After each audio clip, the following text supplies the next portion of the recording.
Welcome to The Last Breakfast. Please enjoy the video. You start by combining measured ingredients to a shaggy dough so gluten can begin forming. This matters for chew and rise. Once mixed, cover and let rest 20-30 minutes to relax the dough, which makes rolling easier. While it rests, cream butter and brown sugar, then fold in cinnamon and a pinch of salt to balance sweetness. Make sure your filling is soft but not melted.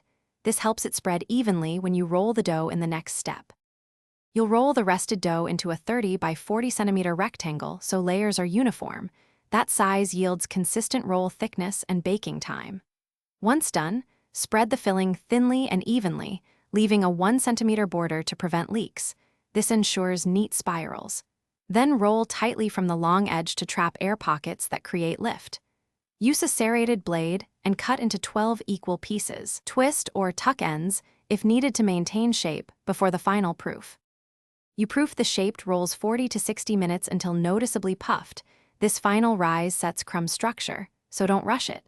Preheat oven to 180-190 degrees Celsius and bake 18 to 22 minutes until golden brown and cooked through. Once out, brush with a simple glaze for shine while still warm. It soaks into layers for extra moisture. If rolls come out dense, it's usually underproofing or a cool oven.